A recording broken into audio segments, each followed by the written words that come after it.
Hey everyone! Welcome back to the Unlock English podcast, where we explore the fascinating world of language, learning, and communication. I'm Quinn. And I'm Miley. And today we're talking about something that affects every single one of us, whether we realize it or not. That's right. We're diving into the power of words, find how the words we hear, speak, and even think shape our emotions, our decisions, and even our brains. Sounds dramatic, right? But trust me, words are way more powerful than we give them credit for. Think about it. Have you ever received a compliment that completely made your day? Or a negative comment that ruined your mood for hours? Or a time when you told yourself, I can't do this, and suddenly it felt impossible. But when someone said, you've got this, suddenly it felt easier. Exactly. Words aren't just sounds. They have a real, measurable impact on our brains, emotions, and even our actions. Today we're breaking it all down. Why do words have so much power? How do positive and negative words affect our psychology? And how can we use this knowledge to improve our own lives? Let's get into it. All right, let's start with a big idea. Words shape our reality. Are you saying that if I just start calling myself a millionaire, I'll magically become rich? Not exactly, but words do influence how we see the world, and that affects how we act in it. So if I always say, I'm so unlucky, then my brain starts looking for proof that I'm unlucky? Exactly. Our brains love patterns. When we repeat something, whether it's I'm terrible at English or I'm a confident speaker, our brain starts looking for evidence to support it. Kind of like when you buy a new phone and suddenly everyone seems to have the same model? Yes, that's called the Bader-Meinhof phenomenon or frequency illusion. Your brain notices what you focus on. So if I keep telling myself negative things, I'm actually training my brain to believe them? Yep, and there's research to back this up. A study from the University of Pennsylvania found that people who used positive self-talk performed better on cognitive tasks compared to those who used negative self-talk. Oh, so if I start saying, I'm getting better at English every day, my brain will start looking for proof of that too? Exactly. Words are like mental programming. What we say to ourselves shapes our mindset, which shapes our actions, which shapes our results, Mind blown. right? Now let's talk about the science behind this. So, Quinn, what actually happens in the brain when we hear words? Great question. Words trigger the limbic system, which is the part of the brain that controls emotions and memory. So when someone says, you're amazing, my brain reacts chemically? Absolutely. Positive words release dopamine and serotonin, which are chemicals that make us feel happy and motivated. And negative words? They trigger cortisol, the stress hormone. If someone says, you're not good enough, even if it's just in your own head, your brain reacts as if there's a real threat. No way. So my brain treats negative words like a real danger? Yep.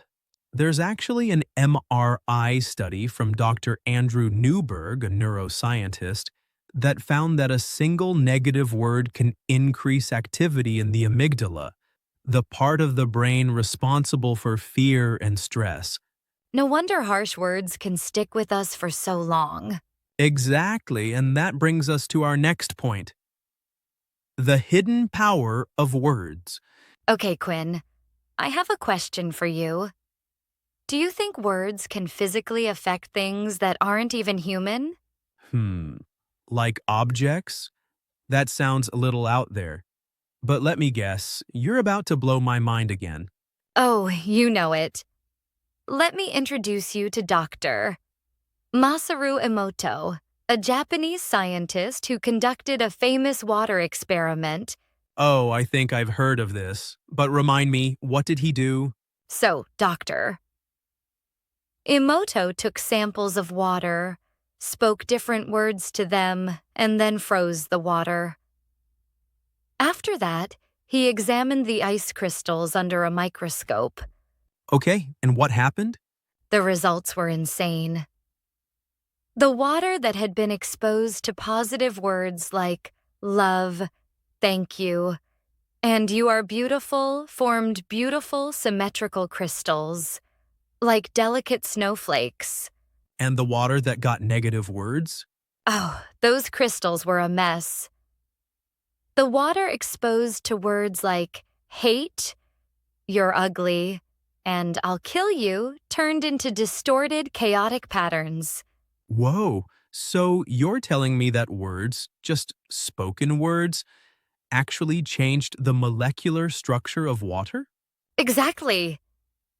And guess what? Humans are made of about 60 to 70% water. Oh, so if words can change water, imagine what they're doing to our bodies and brains. Now you get it. The words we hear and speak aren't just meaningless sounds. They actually affect us on a physical level, That's kind of terrifying, but also really cool. right? And if that's not wild enough, let's talk about the power of sound itself. All right, now I'm hooked. Tell me more about how sound affects us. Have you ever heard of the cymatics experiment? Sounds familiar, but refresh my memory. It's a scientific study where researchers place sand or water on a vibrating plate, then play different sound frequencies. And what happened? The sound waves actually formed patterns in the sand and water. Lower frequencies created messy, chaotic shapes, but higher harmonious frequencies formed beautiful geometric patterns. That's crazy. So sound waves literally shape matter. Exactly. And here's where it gets interesting. Our voices are frequencies too. When we speak, we're sending out vibrations that affect not just our brains, but also the world around us. So basically, my words don't just affect my mood, they could also be affecting my body, my environment, and even other people. Bingo. Words and sounds carry energy, and that energy has real-world effects. Okay, now I'm thinking twice before I say something negative. Exactly. That's why practicing positive speech and surrounding yourself with uplifting words and music can literally change your life. Wow, this episode turned into a full-on science lesson. And the best part? It's science that actually matters in daily life. Okay, I think it's time to wrap this up with some practical tips on how to use this knowledge. All right, listeners. Now that we know how words and sounds affect us, let's talk about how to use this power for good. Here are some easy things you can start doing right now. 1. Use positive self-talk. Every morning, tell yourself one good thing about yourself. Instead of saying, I'm bad at English, say, I'm improving every day. 2. Surround yourself with uplifting words. Read inspiring books. Listen to motivational podcasts and avoid negative media. 3. Listen to positive music. Studies show that listening to high-frequency, uplifting music can boost mood and productivity. 4. Speak kindly to others. Your words don't just affect you, they affect everyone around you. Compliment someone today and watch their face light up. 5. Watch your words before sleep. The last things you hear or say before bed stay in your subconscious. Say something positive before you sleep. Small changes in language can make a huge difference in our mindset and emotions. And remember, you control the words you choose. Choose them wisely. And that's a wrap for today's episode. Thanks for tuning in. Stay positive. Keep speaking with confidence. And remember, the words you use today shape your tomorrow. Until next time, keep unlocking English. Bye.